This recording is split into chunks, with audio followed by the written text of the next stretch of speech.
What is up, everybody? Welcome to the Week 5 DFS MVP podcast. I'm your host, TJ Hernandez, the director of DFS at 4for4.com. As always, with my trusty co-host, Mr. John Daigle. This is episode 226. Dangle, what's up, buddy?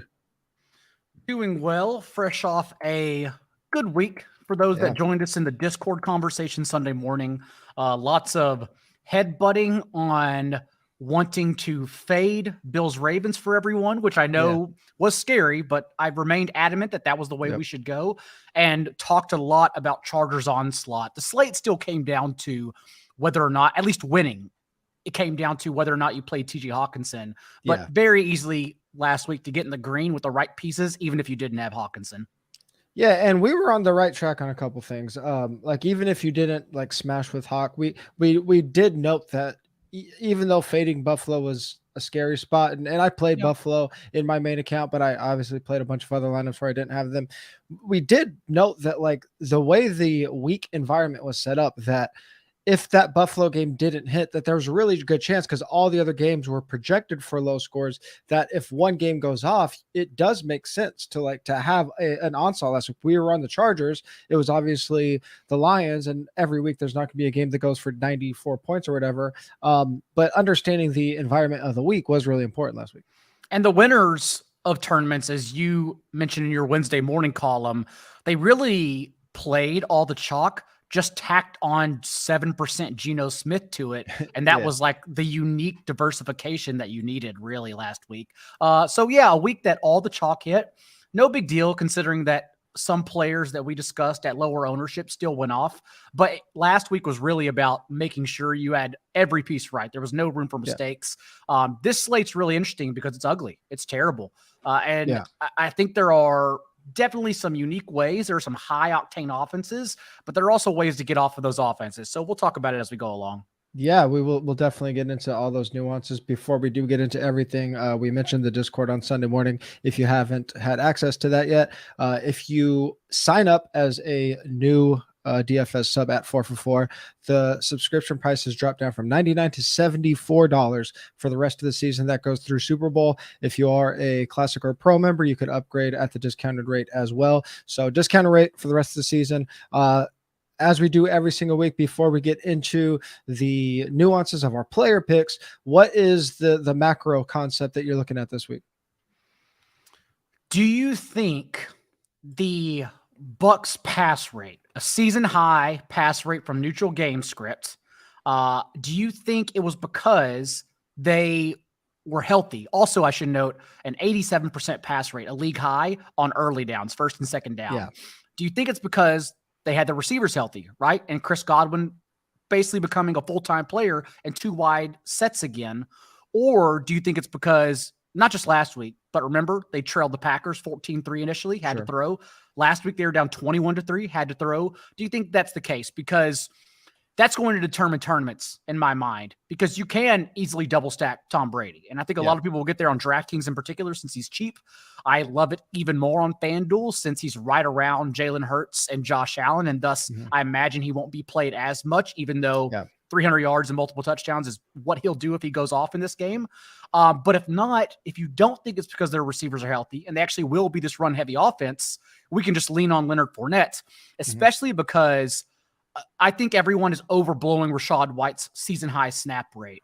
He didn't get his first touch till they were down 21-3. I don't think he has a role at all. And I would love to just leverage off of Tom Brady and try to soak up the touchdown equity via the rushing game through Fournette if that's the case. But again, that's why I'm asking the question. What do you think this offense is moving forward? Yeah, so this is where I think the season starts to get really fun, because we have 4 weeks of data, but it's also like 4 weeks of data isn't gospel, right? So we're trying to extract the season-long data versus new information that we get. If we look at the Buccaneers, if we look at this team with Tom Brady, we have a 2+ year historical database of when they are healthy, this is what they're going to do, right? So they started the season as an anomaly. They're back at full health. We saw them, and it's not just the passing rate trailing. This is the great thing about like certain stats, if used improperly, can always be very tricky and faulty. something like passing rate over expectation takes all these things into account, right? It tells us when teams are supposed to be passing, whether they're trailing ahead or in neutral game script, and compare that to the expectation. They were first in passing rate over expectation in all those situations last week by a gigantic margin. So they came out and they were like, we're throwing. So if I had to guess, I would bet that they come out and continue to do that as long as everybody is healthy. And to your point about Fournette, we saw last year, like even when they are passing a lot, Fournette is a huge part of that passing attack. He was number 3 in targets last week on the team. So similar to what we talked about with the Chargers last week, the Buccaneers are the type of team where if you do double Tom Brady, it doesn't have to be Godwin and Evans. You could be Godwin and Fournette or Evans and Fournette. I also think, like, I don't want to say this on the show. I like leaving everything for the Discord, but I also think on DraftKings, you can tack on Stoneman, Kate Otten, and onslaught the Bucks. Yeah. I mean, Otten ran a route on 56% of dropbacks, was basically an every down passing option whenever Cam Brate got injured last week. Brate, of course, he was ruled out. So, like, I think you can play all 3 of them together. Yeah, and that, I mean, Buccaneers tight ends combined for 13 targets last week. Obviously, a lot of volume there, but Tom Brady did use all those guys. Otten had 4. I think Brate had 8, and then whoever the third tight end is had another target. But you mentioned the onslaught, and that ties into my macro point about this week, and it's not to be reactionary to what we saw from the winning lineups last week. I'm not saying you shouldn't onslaught. This is an interesting week because it is a low scoring week. Again, no game with a total at or over 50. The Bills total just dropped below 30. It's now 29.75. So no team on the slate projecting for at least 30. So another low scoring week, which does tie into the idea of we can onslaught because if a game hits, that's going to be very good. But last week was a very unique situation. Not only we had 2 weather games, 3 of the best quarterbacks, fantasy quarterbacks, were in weather games. Josh Allen versus Lamar, and then Jalen Hurts. I underestimated the weather. It played a huge factor. The game with the second highest total was indoors, while the other 2 big games were outdoors with weather.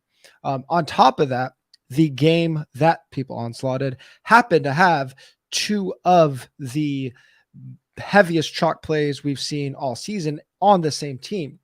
Not to mention Tyler Lockett was very popular. So the only way for the chalk to hit in a perfect game environment was for it to go off that way. Like Hawk and Jamal weren't going to hit together if that game is 24-20, right? It's just not it's not going to happen. So we kind of had this perfect storm where if the chalk's going to hit, they're going to hit together. And if they're going to hit together, that game's going to go off. And the only way to offset that mega chalk with that game going off is to add like 3 other pieces that are going to offset their ownership in the same game. That's how you got leverage off of it. The only spot we have 2 big chalk plays is the Niners game, and that's with Jeff Wilson and Debo. That isn't a game that's going to go off. We don't have a lot of obvious leverage. And again, the chances of a game going for 90 plus points is just very, very thin. If we look at just looking at something like the Millionaire, 6 players from the same team from the same game last week in the winning lineup, going all the way back to the beginning of 2020. That gives us almost 40 weeks of data. Only one other winner used more than 4 players from a single game in the winning lineup. So onslaughts can work, especially in smaller tournaments. But I think people need to be very careful about the copycat and say, oh, onslaughts work, I should be doing this every week. 100 of my 150 lineups are going to be onslaughts. For usually, especially if you're playing large field stuff, think about it like a 9-team parlay with some correlation built in. Like you need to be really close to perfect, and it's pretty rare that all comes from one game. And you were discussing game onslaughts for like the Bucks, let's say, since we just talked about them. I'm not interested in playing a single Falcons player anyways. Like I'm trying to get this 35-point team total, and yes. I think they get there whether the Falcons push back or not, and I don't expect the Falcons to push back. So that's really what I'm looking at for just like strictly teams and just laying it to them. Yeah, we're going to talk a bit about teams that will and will not push back this week, because I do think that's going to be another really big part of this week. And I know you have some thoughts on it in one of the games that we're going to talk about. Before we talk about those games, I do want to remind everybody that No House Advantage is changing the game by offering the most dynamic fantasy sports platform available. Today, you can play pick 'em contests versus other people for a shot at winning $250,000 in cash. Download the app, choose a contest, select your player props, earn points for correct picks, and climb the leaderboard for your shot to win big money every day. You can also test your skills against the house and 20x your entry if you hit all of your picks. Bet up to 5 player prop over-unders or individual player matchups across every major sport. You could sign up now with promo code 4for4 at nohouseadvantage.com or download the No House Advantage app and get a first-time deposit match up to $25. Make sure to check out No House Advantage today and experience daily fantasy sports redefined, because it's not just how you play, but also where you play. All right, Daigle, speaking of pick'em, it's a game that we have been really getting into at 4for4. Again, going back to the Discord, if you have access to the betting Discord, I believe you smashed some pick'em picks last night in that barn burner of a game that we had. We have pick'em tools on 4for4. Ryan Noonan and Connor Allen have been really crushing betting, which translates to pick'em player props. A lot of people have been asking about pick'em at 4for4. There's a lot of overlap between DFS and betting. So we're adding a new segment this for the rest of the season, where before we get into the plays, you and I are going to build an underdog card for their pick'em games. Basically, we have over-unders for every relevant fantasy player, if you haven't played before, whether it be their yardage, their touchdowns, their volume, even fantasy points. And we're going to build it live on here because I think a lot of people are getting more interested in it. I think it'll be really fun. So if you haven't signed up for Underdog yet, go to 4for4.com/underdog or sign up with a new account at Underdog and use the promo code 4for4. When you sign up for a new account, you'll get a free DFS sub at 4for4 plus a 100% deposit match up to $100. That is only if you are a new Underdog sub. But let's get to a new card here. Let me pull up a. And while you're pulling it up, I'll quickly explain to everyone that really what we do is sift through John Paulson's projections since historically he's been one of the most accurate rankers whenever he used to submit his rankings and projections to Fantasy Pros, which he does not do anymore. He keeps it for everyone behind the paywall, like I want to do for these DFS conversations, but alas, here we are. And we just take these projections and then look at Underdog's numbers and say, oh, this seems pretty off compared to our projections. Thus, we're going to go higher or lower on these numbers. And when we first pull it up, and looking at this, I'm going to pull it up, TJ. There we go. You can start with Giants, Packers, in my opinion. I believe it's the top game since it's the first kickoff in London, if you want to scroll all the way to the top. And you look at Saquon Barkley's, very top, Saquon Barkley's rushing yards. And our projections have him, for instance, for 92 rushing yards, 91.8. And for instance, he's sitting at 82.5. So let's start with higher there. Right. That's our first one. And we're only going to go 3 deep here. We don't need to be chalk donkeys and do like 4 or 5 picks. Yeah. We've actually done a little bit of work. Sam Hoppen has ran through these pick'ems, and he has actually found that like the optimal range is usually 3 and then like sprinkling in some 4. But if you have like, I don't know, say you have 8 picks that you like on the week, rotating those in with pick'ems of 3. Do you agree with that? I usually go 3.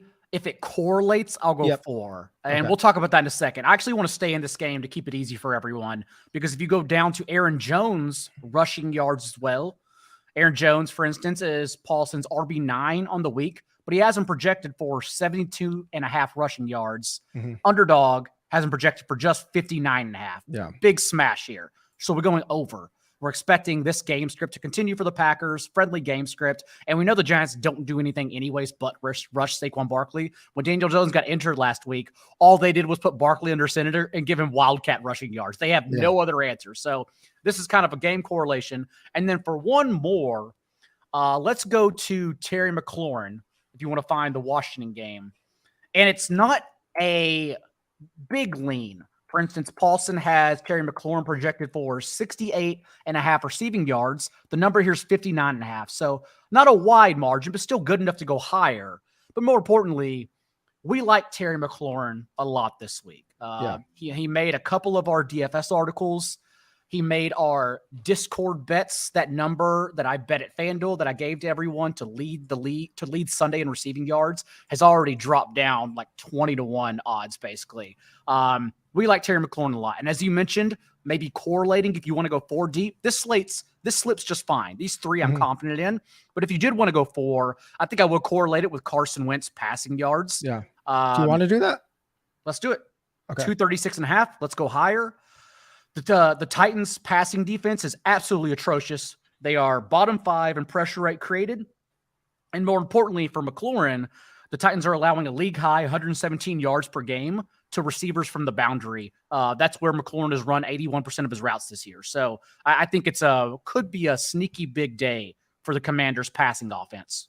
Yeah, Tennessee, if we look at their rates against different types of receivers, they've allowed the most fantasy points per target to wide receivers lined up out wide. They are top 10 in fantasy points per target to wide receivers in the slot. So they've had a lot of trouble defending that perimeter. As long as Washington can keep the Tennessee pass rush off Wentz a little bit, which they have struggled to do, then they should really be able to attack the perimeter of the Titans defense. Are you ever messing with insurance on Underdog? No. Yeah, I don't. Insurance is in any realm of life. Insurance is usually apparently you don't use it at the blackjack table either, like myself. Yeah. So $25 to win $250 if all 4 hit. As you mentioned, we always compare these to the 4for4 projections, so you can go on 4for4.com. On the rankings page, we have all of the projections laid out for every single stat, how we get to our fantasy points. So you can quickly reference those. So we're going to throw that in. Daigle's going to throw that in as well. Hopefully you guys tell us, and hopefully we make some money this week. That also gave everyone a few extra DFS plays as well, which is what we'll try to do in this segment every week, to not actually lose focus on DFS too. Like we just talked about Terry McLaurin, thus we won't be talking about him in our positional plays this week. I also don't want him steamed, but I already know what's going to happen. We're going to lose Terry McLaurin. He's going to be 40% rostered this week, and it's going to piss me off. Yeah, so even if you aren't playing Underdog, take that as a preview to the week. If we're talking about those games and we don't bring them up in the DFS section, probably a pretty good chance that they are going to be added to our player pool. All right, let's hop in to the position by position picks. As always, starting the quarterback. We touched on this game. Quarterback you like this week? Let's start with Tom Brady. Make it simple because, again, I think double stacking him is the way to go. It's going to be significantly more ownership we have to fight against on DraftKings in particular, which is why I actually like him on FanDuel, because he's expensive enough to where he may get lost. And either way, we know he could go nuclear and lead Sunday in passing yards, honestly, and touchdowns. But it's also interesting because, well, I like Tom Brady anyways, but I've even toyed, if you like other quarterbacks, you'll talk about one, but I think you may be able to play Chris Godwin and Mike Evans without Tom Brady too, because there are only 3 offenses I truly respect on this slate that I'm scared of. And we'll talk about one game in particular. I think you can fade, even though I'm not as confident as fading it as I was Bills Ravens last week. But honestly, like if you think this is the way they're going to play the passing offense, and you also think like the Bills or Eagles go nuts, you can just play Mike Evans, Chris Godwin, hope to get all the touchdowns, and then also stack the other game you're looking at. So I think either way, the Bucs passing offense, like Brady is the analogy, but that's how I'm looking at it this week.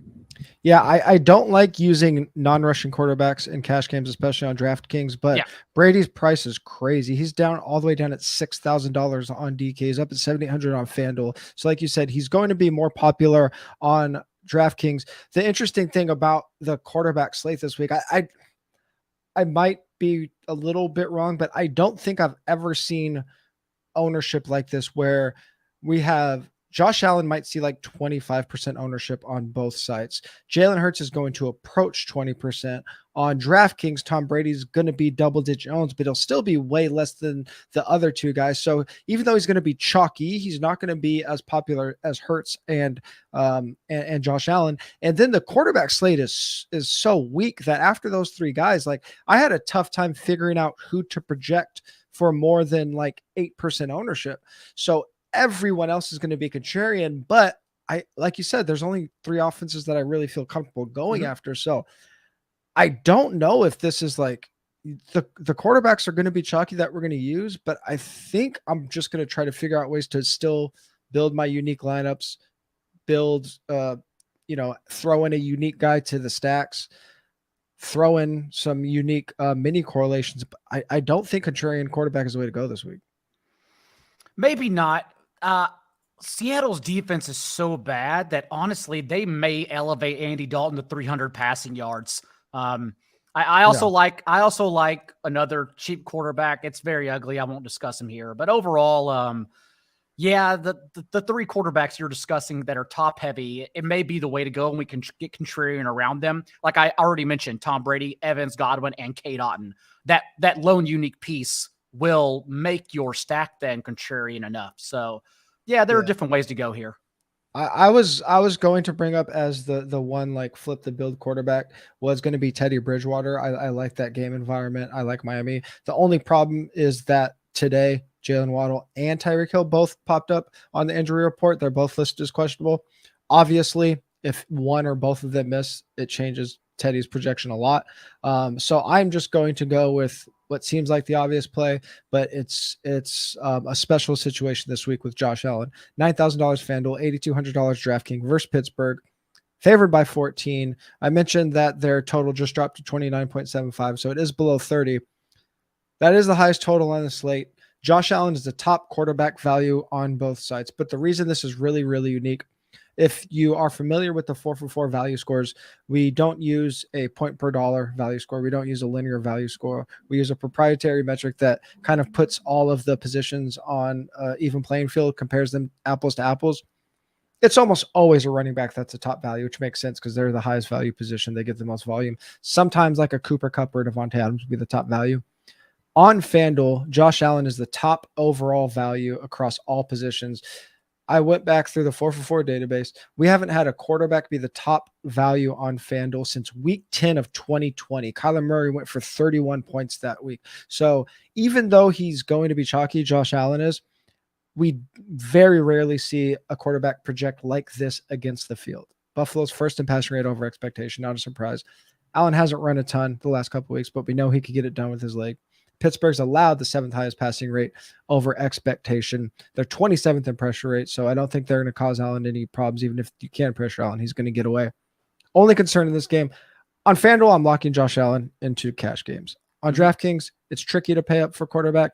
I think it's probably going to make the most sense, but definitely on FanDuel. Only concern in GPPs is what we mentioned at the beginning of the show. Can Pittsburgh push Buffalo? They're favored by 14. The Bills are. We have seen Josh Allen still go nuclear in blowouts, but as I mentioned last week, when quarterbacks hit 35 DK points, on average, their opponents score 30 points in the real game. When they get to 40 points on average, their opponents score 33 points. Pittsburgh just doesn't seem like the team to do that. Do you trust Josh Allen's ceiling if Pittsburgh scores, say, 17 points? I don't think so. I never ignore Allen if we think he's going to be 3 to 5%. That's when he always catches my eye, and I onslaught him anyways, no matter what I think of the outcome. I don't know what to do here, though. I was actually shocked to see that Kenny Pickett actually had a 83% on target rate on his throws 10 plus yards downfield last week. So like he was much more accurate throwing deep than I thought, because, if you run this game back, you can sneak George Pickens in here after he had a 30% target share from Pickett in the second half last week. So maybe you can depend on that. I don't know though, because I think this team total keeps decreasing for a reason. And as we know, even when these totals typically dip 1 to 2 points, that's like a floodgate, honestly, for Vegas sports books. Like if they scored 24 points and just win 24-7, that wouldn't be shocking at all.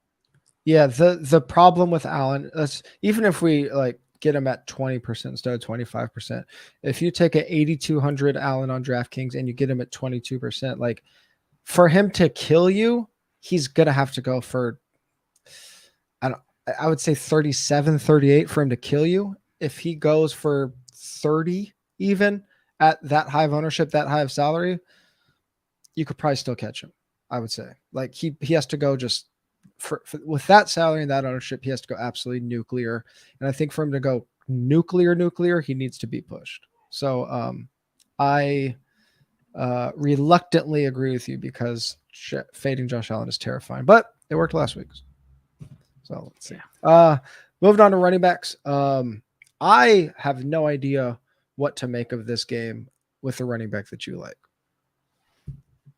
So for me, it's interesting because I know everyone wants to play Ramondre Stevenson and Damian Harris, but I'm taking a stand and saying you should play Damian Harris because on FanDuel in particular, he's 1,200 more than Stevenson. Yeah. Everyone's brain is going to shut down and just say, why would I ever pay for Harris when I could pay for Stevenson cheaper? That's the whole point, though, why we're paying for Harris. Not only that, but he still leads this team and carries inside the 10-yard line, 5 to Stevenson's 2. So, like, I actually think Harris's touchdown equity is significantly higher than Stevenson's as well, especially on FanDuel where that's all we're going for anyhow. So I like I like Harris quite a bit more than Stevenson.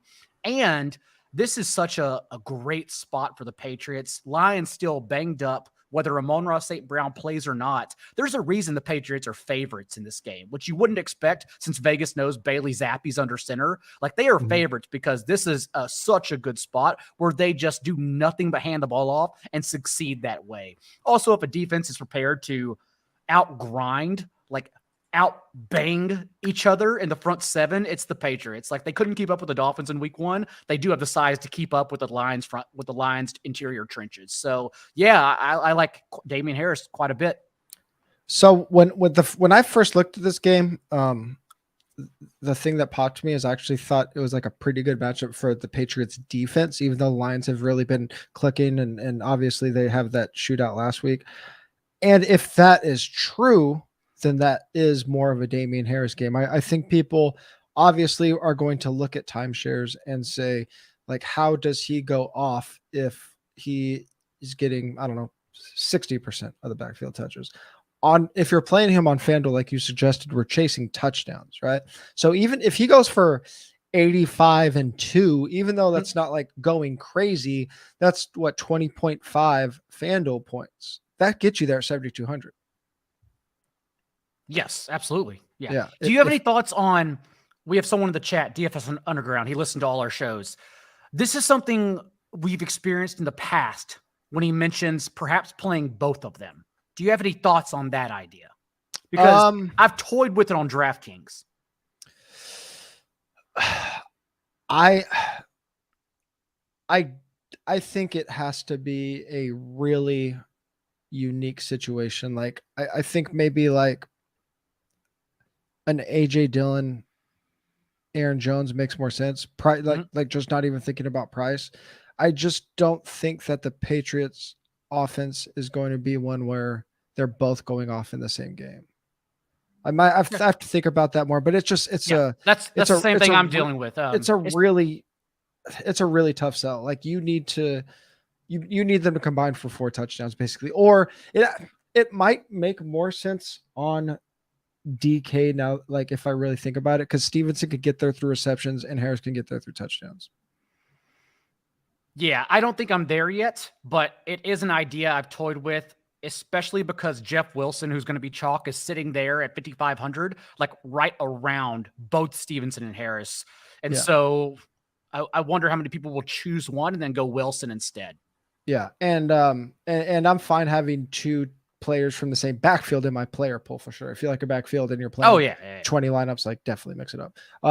Alvin Kamara is my favorite value this week. I at the beginning of the week, I thought he might fall a little under the radar just because he's missed multiple games and he's, especially on DraftKings, he's priced really close to Leonard Fournette. So I haven't bumped up his ownership projection just yet. I think I probably will by tomorrow. But when we see these situations where like these two players are priced really close to each other, Kamara and Fournette, I think Fournette's going to eat more ownership than we saw. It's not the same situation, but we saw it last week with Herbert and Josh Jacobs. Herbert was still projecting as chalk, and I put Jacobs like up around 15% because I thought people would be like, some people would think about the pivot, and it just didn't happen. Herbert came in at 40%, and Jacobs came in at 6%. Now, I'm not saying it's going to be that extreme this week. I don't think Kamara is going to be as chalky as people think, but playing Seattle, favored by 5.5. Not a crazy high scoring game, but none of the games on the slate are expected to be crazy high scoring. In the two games that Kamara has played, he has at least 70% of the Saints backfield touches. The only other backs that have done that in every game that they've been active this year are CMC, Saquon, and Najee Harris. 5.5 target per game average is exactly what we're looking for with Kamara. Obviously, the more the better. Andy Dalton, you talked about him possibly having a big game this week, and I think the Saints are in a really good spot. Andy Dalton actually did push the ball down the field last week, 10.8 average target depth, which is pretty high. But we also have a really big sample of Andy Dalton not being that guy in 2021, the sixth lowest average target depth in 2020, the eighth lowest average target depth. With Kamara back on the field, I think we'll see a lot more of that. Seattle 28th in schedule-adjusted fantasy points allowed to running backs. They've allowed 2 100-yard rushers in the last 2 weeks. And as I mentioned, if we do get Fournette really, really popular, he is going to be a salary pivot off of Fournette. Kamara is, at least on DraftKings. I agree with you, but also this Seattle defense makes everyone better. They elevate. Jared Goff was just the QB1 in fantasy. They make everyone much better. So I don't even question if Andy Dalton will have a good game. I don't question Kamara. I don't question Chris Olave. My question actually is this a letdown performance off of London? That's what I worry about. And so I only worry about the traveling, not actually the performance of like the Saints offense in this matchup. Yeah. My point was just like, don't look at like his deep targets last week and think, oh, he's not going to check it down to Kamara. Like he's going to check it down to Kamara, right? Moving on to receivers. And this is, I think, the game that I wanted to talk about where you do think these teams could push each other. What receiver do you like? If they can push each other, let's talk overarching for Cardinals Eagles, because it literally comes down to, if you think the Cardinals hang around, you play the Eagles. It's that simple. Yeah. Don't think they hang around, we can fade this game, honestly, and thus make our player pool smaller and not worry about it. One of my favorite stats I've seen all week was Sharp Football's Rich Rebar tweet noting that Jalen Hurts hasn't scored a touchdown passing or rushing in the second half of games yet this year, because the Eagles have been so good and their competition has been so poor. And at first, I really thought the Eagles, or if you had asked me on Wednesday, the Cardinals were live dogs. I really thought they could win. If you look at the Eagles schedule so far, they have only played pocket statues, whereas now they get Kyler Murray. They haven't experienced a rushing quarterback yet. But then you see the injury reports. Marquise Brown is truly questionable. Rondale Moore, if you ask me, I don't think he's going to play. A game-time call. And center Rodney Hudson has been ruled out. I just wonder if it's too much to overcome now. So I'm actually losing steam on this game overall. A.J. Brown also, 73% of his receiving yards this year have come in the first half, just like Jalen Hurts. So again, we haven't seen the ceiling yet. As crazy as it is, as great as they've played, we haven't seen the ceiling for A.J. Brown, who could be the wide receiver 1 overall in fantasy, Jalen Hurts, and Dallas Goedert. And so we have to question if the Cardinals can push them. So that's all it comes down to. I'm definitely in on Jalen Hurts double stacks with A.J. Brown in particular. That's the player we're talking about. And, well, we're talking about Dallas Goedert later. But, yes, that's the stack I want if the Cardinals hang around. It's that simple. Yeah, I mean, the flip side to that is that the Eagles' backside is dealing with injuries as well. Darius Slay looks like he's off the injury report, but he started the week on the injury report, so I think he's fine. But Avonte Maddox hasn't practiced yet this week, so they could be down at least one corner. So at the very least, like, you might get half the field that you could attack. Like, Avonte Maddox isn't Darius Slay, but their defense has been crazy good this year. And if you take away some of that continuity, and maybe, if the Cardinals do all start, or if they get a couple of their questionable players to start, at least you might get a really good matchup. Not to mention both of the tight ends in this game. So a lot is going to depend on the injury reports on this game, I think. And obviously, if Rondale Moore's ruled out, we've seen Greg Dortch's usage. We just go right back. Yeah. Do you want to talk about Greg Dortch real quick? Like, might as well just mention him since we're in this game. Yeah, sure. Greg Dortch's my other player. That's the kind of the pivot we're waiting on, because remember, we've already seen this. He had in those first 3 games without Rondale Moore, Greg Dortch led the team didn't lead the team, but he had 23 targets overall, 9 and 10 targets, a 23% target share and 17% target share in weeks 1 and 3 specifically. He's a PPR machine if Rondale Moore's out, because they don't change their offense. So it's just a quick pivot to be in mind, because we're going to get the news Sunday morning. And I bet after Rondale Moore was removed from the lineup altogether last week, Cardinals, interesting enough, they oddly ran 11 personnel and just 52% of their snaps last week. It was at 83% in the first 3 games. Like, they had dropped down to 2 wide sets. But if Rondale Moore was ruled out, Greg Dortch will go right back into his previous role. Yeah, I think that's I think that's a good point. I am there. This game is unlike the Lions last week. I just don't see the Niners having 2 chalk plays go off. Jeff Wilson, Deebo Samuel are both going to be the chalk this week. Deebo 7,300 FanDuel, 7,700 DraftKings. His price on FanDuel is just like absurd. He's priced down as the wide receiver 11, where he's priced as the wide receiver 5 on DraftKings. It's actually fair. He's a top 5 value on both sites, even with his correct salary on DraftKings. But if we switch over to the ceiling projections on 4for4, he's our top wide receiver value on both sites in terms of ceiling. He's the only wide receiver besides Cooper Kupp with at least 20% of his team touches. He's one of 3 wide receivers with at least 25% targets in every single game this year. And because he is going to get that wide receiver usage, even though the 49ers are favored by 6.5, he's going to be way less game script dependent than Jeff Wilson. And also, if one player is losing work to the other one, it's going to be Jeff Wilson losing touches to Deebo, not the other way around. Now, I know Deebo hasn't been rushing it very effectively the last couple of weeks, but he still is part of that game plan. So do you trust either one of them more as a chalk play? Or do you even like the Niners having 2 chalk plays? Do you think Deebo's really going to be chalk? I figured no one's going to play him. On FanDuel, he will be, because he's really cheap on FanDuel. Okay.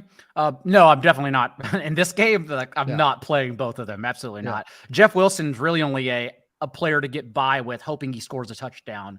Right. And so, those guys, we know we don't need to play, even though he is really cheap on FanDuel and DraftKings. DraftKings will also be highly rostered. But again, we can easily make up for his points via pass-catching running backs, especially in that range. So I'm not really worried about playing either, honestly. You could also sell yourself on the argument that a short week for them probably isn't best in this situation. That's why and normally they would be more than just 6.5 point favorites. Yeah. Normally they'd be over a touchdown in this spot, since Baker Mayfield is completing a league low percentage of his passes from a clean pocket this year. The 49ers don't even need to get pressure, but that's what they do. They get pressure with 4. Mm-hmm. And so it makes sense for Jeff Wilson more for me, but Deebo Samuel will be the pivot in my opinion. Cause like you said, on DraftKings, at least, I don't think he'll be rostered. Yeah, I don't think he'll be too high on DK, but FanDuel, his salary is crazy. You already talked about Tom Brady. Chris Godwin is the wide receiver on the Buccaneers that is priced down, $7K on FanDuel, $5,900 on DK. As we mentioned, Tampa Bay was first in passing rate over expectation last week. Brady threw 10 targets to both Godwin and Evans, his top 2 wide receivers, but Evans is $500 more on FanDuel, $1,000 more on DraftKings. Atlanta is allowing the 6th most schedule adjusted fantasy points to both quarterbacks and wide receivers. If you have to roster one, are you taking the discount on Godwin, or are you taking the 100% end zone targets on Evans?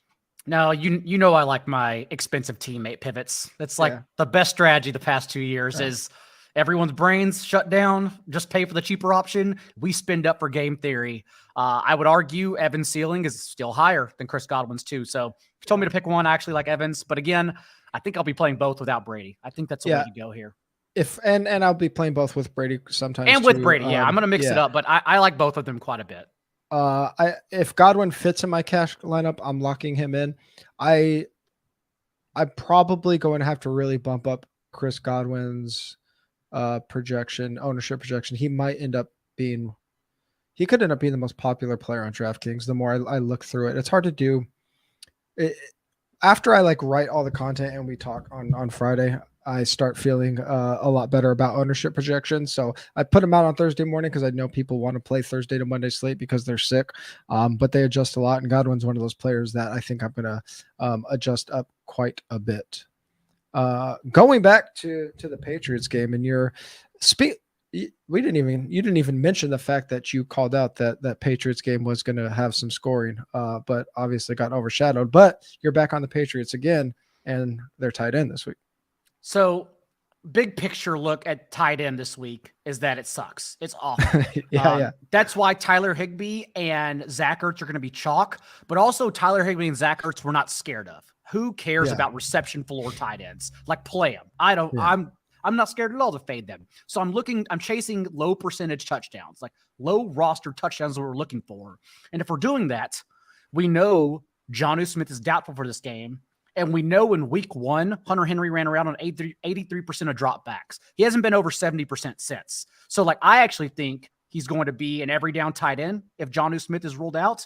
And he's the stone minimum on FanDuel where we prioritize touchdowns.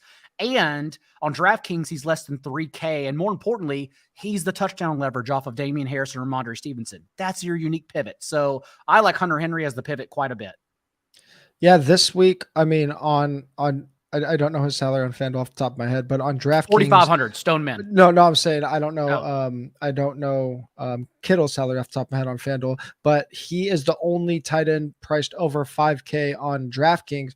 And to your point, it's just on an ugly tight end slate. If you are going to just completely punt the position, you're not giving up a lot, right? There's no Kelsey on the slate. There's no there's no Waller on the slate. There's no Andrews on the slate. So even though I'm about to give you a guy that is a bit more expensive, there is a lot of you're not losing much by just completely punting the position. We're chasing touchdowns, like you said. So this is a really, really good week, especially if you are going to pay up for some of these more expensive stacks, to just hold your nose and completely punt the position. And we talked about a little bit of Kate Otten as well with our Tom Brady stacks too. Yeah, be unique. Definitely. If you read the GPP write-ups, we got some Kate in there. Okay. Nice. Dallas Goedert is going to be less popular than Zach Ertz and Tyler Higbee, as you mentioned. Yep. I don't have Tyler Higbee projected up that high because we're not projecting him that high, but I've already seen on Twitter and stuff, people saying that Higbee is the play, and we got Higbee written up as our cash game play from Tim Talmadge. So probably gonna have to bump him up as well. But what that's going to do is going to keep Dallas Goedert in this kind of ambiguous 10% range where this is the nice thing about stacking Jalen Hurts this year is he hasn't been steaming up his pass catchers. We've seen all of them just kind of hover in this 10 to 12% range, but none of them are getting up to 20%. So you mentioned AJ Brown, you could throw Dallas Goedert in here as well. You're still, even if Jalen Hurts is 17%, you're still gonna have somewhat unique combos no matter how you stack them, because none of his players are going to be that popular with him. Arizona 30th in schedule adjusted points allowed to the position. Goddard, elite metrics so far this year, 1 of 7 tight ends with route participation above 80%. He's 5th in yards per route run. And this is the highest total on the slate. So again, if Arizona pushes, again, have to look at the injury report. Daigle's cooling on them a little bit, but it's tough to say that out of our big 3 quarterbacks, we'll call them Brady, Hurts, and Allen. It's all of them. I really don't feel great about, or don't feel like I have to bring it back. So maybe if I'm stacking, it is this game.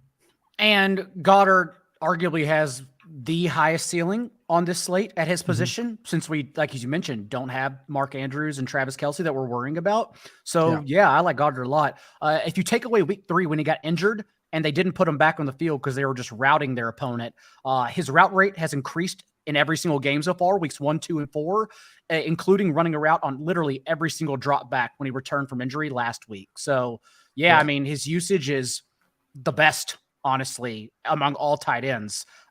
We just need pushback. And I don't know which way I'm leaning. I'm truly just going to take it down to the wire on Sunday morning. I would love to get Hurts double stacks in there, but I don't know yet. I want to see what I want to see what the sports books do with this total. Yeah, we've called Robert Tonyan the baby Kittle before, but maybe Goddard is the Kittle clone because he's the Yak King this year, all that low ADOT and just doing all the work after the catch with the ball. Let's move on to the final position of the week. Defenses, always a fun one. We can always just say stack with your running back, but anyone standing out to you this week? All the favorites are appropriately priced. Like sometimes we'll get a favorite that is like minimum or close to the minimum. All the favorites on DK are 2,900 or above.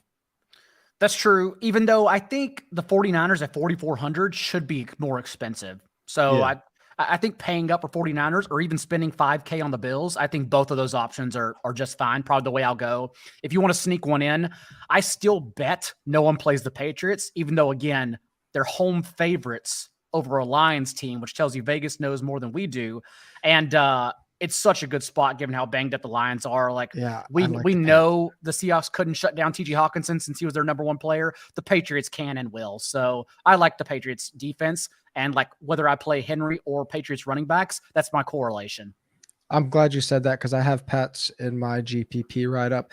Even though we built around Washington in the underdog segment, because it's Washington, because it's Tennessee, there is a very wide range of outcomes in that game. So I do like Tennessee's defense in DFS. Not saying don't play Washington. You can play them in different lineups, but Tennessee at 4,200 on FanDuel, 3,000 on DK. They are favored. Washington does have an implied point total under 21. Last week, they fell to 14th in passing rate over expectation, but they're still first in overall passing rate because they've ran the 3rd most plays, trailing by 7+. And they're also allowing the 3rd highest adjusted sack rate, according to Football Outsiders. I mentioned when we talked about Terry McLaurin and Carson Wentz, as long as they can protect Wentz, they can attack that perimeter on the Titans. The issue with them is, can they protect him? And it's not even just protecting him. Sacks are a quarterback stat as well, too. Sacks seem to follow Carson Wentz. So if he can stay out of trouble, but if he can't, I think the Titans are a really good play. And there's probably, if you read Daigle's article, a correlation play in there as well. There definitely is. This building this week is going to be fun. I feel like I'm on the right plays already. Like we talked about last week, I'm getting probably overconfident, honestly, with all the data we're getting now and evidence we're getting with these teams. It feels like a week though where I'm not going to get the players. Like I'm going to get the wrong pieces here. But yeah, I start writing my article Thursday morning, but it takes me about 24 hours to complete. Just because I messaged you on Thursday, and yeah, no, I know that's what I say. Daigle messages me at about 8 a.m. my time on Thursday and goes, "I got the player pool. We're going to win this week." So easy game. I got the players. All the confidence easy this game. Week, we're ready to rock. I'm going to get them wrong. I'm going to get all the players wrong. In addition to the players we just mentioned, we're going to give you the rundown of the rest of our players Sunday morning at 10:45 a.m. Eastern time in the 444 Discord. So if you haven't signed up for the DFS subscription yet, reminder that it has dropped down to $74 from $99. So get signed up for that and you get access to the Discord server. If you haven't signed up for Underdog yet, if you have a brand new account, you can go to 444.com/underdog and follow instructions on how to get a free DFS subscription plus 100% deposit bonus match up to $100 for those new Underdog accounts. If you're watching this on YouTube, please subscribe to our channel. Please like this video. It helps us out a ton, gets us more views, and we already appreciate you guys for viewing. So if you can help out, that's awesome. And if you're listening on your favorite podcast platform, please give us a 5-star rating or review. That helps as well, and we really appreciate it. It's a very easy way to give back to the show, to give back to 444. If you want to follow some more of our takes, follow Mr. Daigle at NotJDaigle. Follow myself at TJ Hernandez. 444, as always, is at 444 Football. We will talk to you guys next week.